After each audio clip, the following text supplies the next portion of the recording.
سلوا التاريخ كم مجدا سطرنا على صفحاته وبه تغنى. الحمد لله کدش یو سمینار که و در اوایل جا دارد که از نهاد کلمات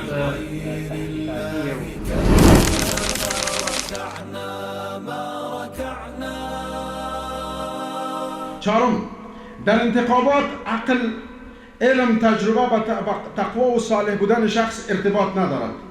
یعنی رای یک شخص جاهل با رای یک عالم برابر است. زمانی که رای گیری صورت میگیرد، یک نفر که ناقص العقل هست، دیوانه هست، رای دیوانه با راه یک عالم برابر است. رای یک مسلمان با رای یک کافر برابر است. راه یک مجتهد با راه یک کسی که جاهل است برابر است. اصلا تفکیک و تمیز در بینشان نیست. همچنان هیچ فرقی میان یک انسان ذکی و هوشیار وجود ندارد. با همین ترتیب رای یک انسان با تجربه، مثلا تعداد زیادی هستند که سیاست را میفهمند، در جنگ و پیکار فکر و عمرشان گذشته میدانند، رای ازی نظر ازی با رای یک کودک و با یک کسی که نمیداند برابر هستند. در انتخابات یک انسان صالح و متقی و همچنان محسن و یک فرد مرتشی، زانی، قاتل، لوطی، دزد و همچنان غارتگر، اینها با هم مساوی هستند. هیچ تفکیک و تمیز در بین اینها وجود ندارد. پیروان هر نظریه و هر اندیشه‌ای که باشد در نظام دموکراسی به حاکمیت برسند، باید اونها را مردم دیگه بپذیرند، چون از طریق انتخابات اونها بالاخره کامیاب شدن و پیروز شدن. اصل دوم اصل آزادی هست. یک درود شریف را اگر بخوانند. اللهم صل علی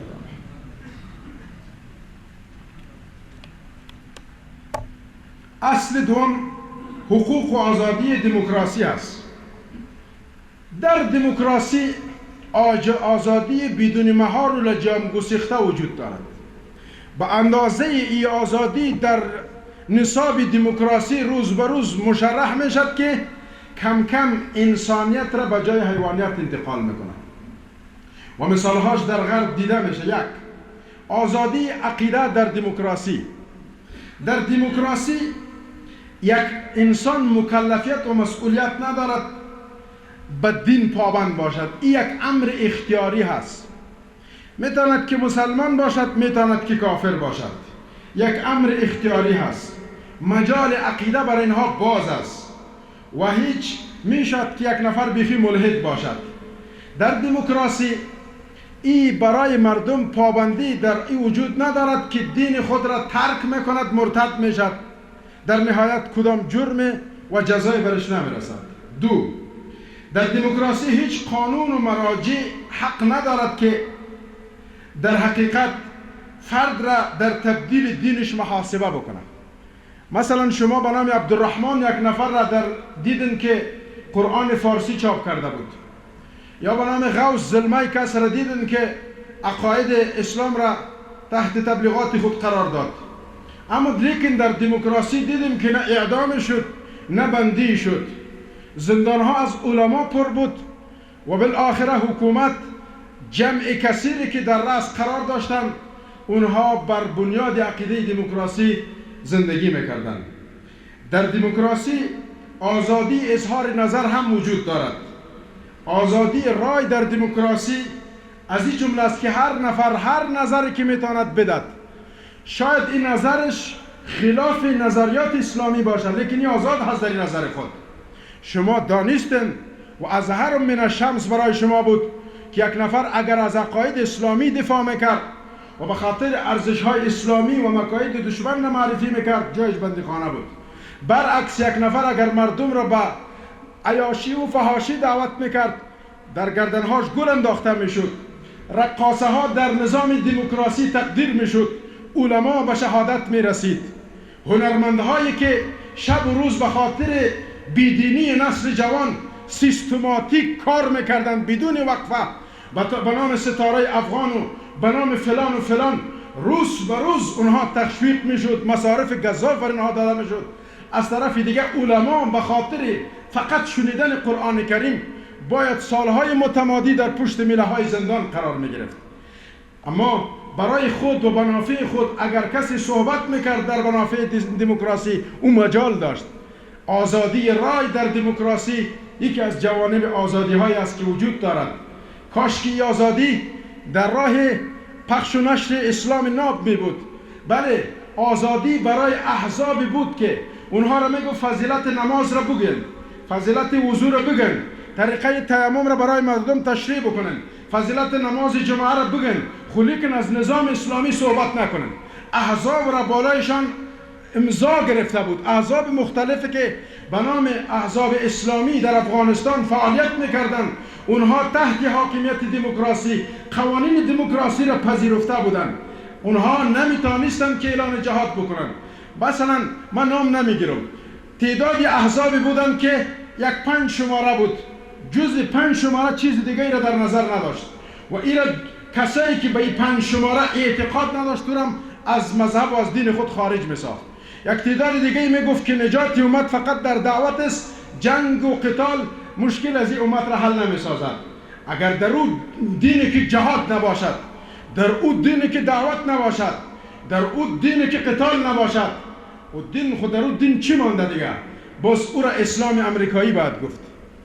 او که از کاخ سفید سرچشمه میگیره، اونهایی که والعیاذ بالله قبله خود را کاخ سفید انتخاب کرده بود، هر حکم و امر و نهی که از اونجا صادر میشد لبیک میگفت و سر تعظیم به اونها میگذاشت. اونها حق رای را داشتن، لیکن کسایی که به خاطر دین الله کار میکردن، مدارس باید بمبارد میشد، مساجد باید به خونپاره های بزرگ سلاحهای مدرن اینها خاک ریزه میشد. کسایی که عقیده داشت در پشت پنجره های زندان باید سالهای متمادی همچون زندان بدنام بگرام و زندان گوانتانامو و زندان پل شرقی شب و روز را سپری میکردند. ایچون اونها حق آزادی را نداشتند و به نام سازمان ملل هم یک چیز را ساختند. ظاهرا مردم تازه مردمی که نسبت به دموکراسی خوشباور بودند، اینها را گفتند به نام سازمان ملل هم یک چیز وجود دارد. یکی از فرزندا و کودکای فلسطینی از پدر خود پرسان کرد، گفت که وظیفه سازمان ملل چیست پدر؟ گفت بچه وظیفه سازمان ملل ای است که پایه های جور ما را بشکناند، به عوضش پایه های پلاستیکی برای ما بدهد. وظیفه سازمان ملل ای است که خانه های مستحکم و کانکریتی ما را ویران کند، در بدلش خیمه برای ما بدهد. وظیفه سازمان ملل ای است که زیربناها و ساختار اقتصادی ما را از بین ببرد، از بالا فراشوت‌های مواد غذایی را برای ما روان کند. سازمان ملل وظیفش ای است که از اسرائیل صهیونیسم حمایت بکند و کودکای ما را تصاویرش در جهان پخش نکند که مظلومیت ما به اوج رسیده. این سازمان ملل در حقیقت تحت ماسک دموکراسی مورد تاخت به اصطلاح در مقابل اسلام تاخت و تاز میکند. و آزادی شخصی، شخص هم آزاد است. در نظام دموکراسی اشخاص آزاد است، هیچ پابندی و قیودات وجود ندارد. هر کار را که میکند، روا کار میکند، ناروا، بد اخلاقی میکند، خوش اخلاقی میکند، در دین دموکراسی و عقیده دموکراسی او مجرم نیست. در دموکراسی زنا، لواطت و کارهای مشابه به این حق شخصی انسان میباشد و این اعمال تا وقت جرم پنداشته نمیشود که به رضایت و میل دو طرف نباشد. برین قانون جزا یا قانون مدنی که در محاکم در نظام جمهوریت تطبیق میشد، بندهای مختلفش شما ببینن که اگر یک بچه با دختر در حقیقت با عمل خلاف عفت گیر میشد، او کسی که مانع کارشون میشد او مجرم بود، دو تای دیگه مجرم نبود. برای زنهای فاحشه خانه های امن ساخته شده بود.